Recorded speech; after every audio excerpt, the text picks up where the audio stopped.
Chers amis, je commence cette vidéo en disant que les aides humanitaires, les organisations non gouvernementales rendent paresseux les Africains. Ces actions humanitaires, les aides rendent paresseux. Les aides que nous avons en Afrique nous rendent paresseux. C'est pour ça que j'ai dit dans une précédente vidéo où j'avais traité cette affaire et je disais qu'on devait supprimer tout ce qui est action humanitaire. Ces aides-là qui viennent de l'extérieur, déjà de 1, ça rend paresseux parce que les gens attendent les aides. Et de 2, sont des aides qui ne montrent pas que nous sommes souverains. Ces aides montrent tout simplement que nous sommes en incapacité de s'autosuffire nous-mêmes.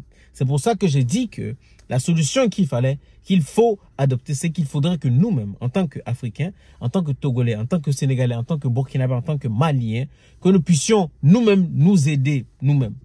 C'est nous. Nous avons des gens qui sont riches. Nous avons des millionnaires en Afrique et ces gens-là peuvent contribuer à certaines hauteurs pour aider les plus démunis.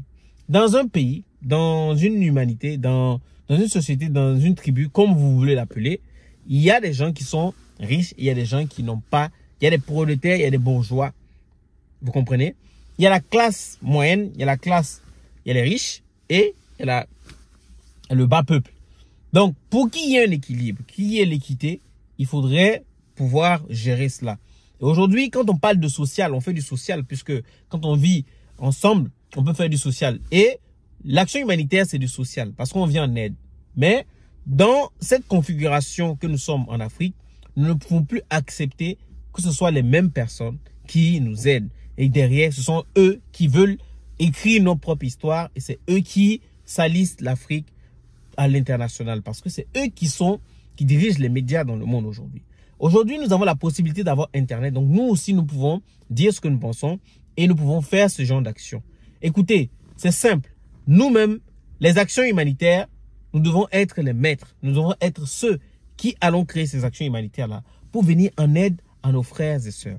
Certaines personnes m'ont dit que oui, il y a eu ça, mais c'est qu'aujourd'hui, quand ce sont des actions humanitaires qui sont gérées par nos propres frères, il y a les détournements. J'ai envie de vous dire une chose. Certes, ce sont des choses qui existent, c'est vrai. Mais est-ce qu'il faut qu'on se limite à ça? Même dans les pays que nous connaissons en Europe, il y a des détournements de fonds. Ça existe dans des associations humanitaires où les gens font des détournements de fonds. Ça existe.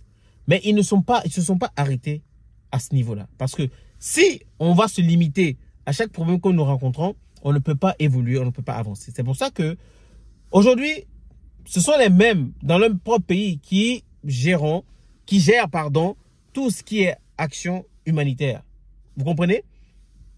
Il n'y a pas en France, tu vas voir une association qui vient de notre pays ou des gens qui sont majoritairement des gens issus d'autres pays qui gèrent des associations. Ce sont des Français, ce sont des Américains qui gèrent ce qu'il y a chez eux. Donc nous devons être en capacité de le faire. N'attendons plus.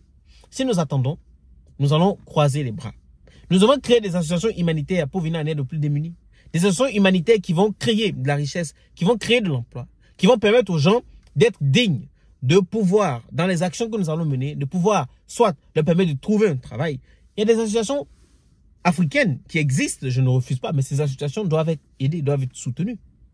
Ces associations doivent être bien encadrées pour la gestion, pour les projets à venir. Il existe des associations qui sont bien organisées. Et ça, franchement, félicitations. Mais aujourd'hui, toutes ces organisations qui sont dans nos pays sont des organisations qui sont gérées souvent par les organisations internationales. Donc, quand je veux parler, on parle de l'ONU, l'OMS, UNICEF. On sait toutes ces personnes qui sont à la base. Donc, aujourd'hui, ces aides-là, on sait que ce sont des aides empoisonnées. On ne doit pas être aidé. On doit tout simplement gérer nous-mêmes notre situation. C'est ça, appelé être souverain. Quand on regarde le Mali, le Burkina et le Niger, ils sont dans une situation de crise. Cette guerre-là, ils ne l'ont pas encore gagnée, mais ils sont en train de se battre. Au bout, ils vont gagner. Mais si ils avaient accepté que ce soit encore des puissances étrangères qui viennent rester pour combattre ce qui est le problème de leur pays, ce qui fait que leur pays est en insécurité, ils ne pourront jamais eux-mêmes maîtriser et régler ce problème-là eux-mêmes. Parce que ce problème sera réglé peut-être par ces pays-là, mais c'est eux qui auront la maîtrise. Nous n'aurons pas la maîtrise. C'est pour ça qu'ils ont pris leur destin en main. De toute façon, ces pays-là n'aidaient pas. Ces pays étaient là aussi pour leurs intérêts. Parce qu'on sait derrière que aider, c'est aussi placer ses pions pour ses intérêts. Chers amis, nous devons arrêter avec les associations humanitaires gérées par d'autres personnes. N'attendons pas des aides. Tous les pays où il y a du social, vous vous rendez compte que les gens sont moins entrepreneurs. Vous comprenez? Quand on regarde ces pays-là. Donc, n'attendons pas les aides. Les aides nous rendent paresseux. Les aides ne nous donnent pas envie de travailler parce qu'on attend toujours pour avoir. C'est très important que je revienne encore là-dessus. C'est un sujet que je suis sûr que je vais traiter dans une chronique, que je vais traiter avec d'autres personnes que j'inviterai prochainement sur cette chaîne. Mais, voilà. C'est ce que je voulais partager avec vous aujourd'hui. Abonnez-vous si ce n'est pas encore fait et réagissez en commentaire comme d'habitude. Merci.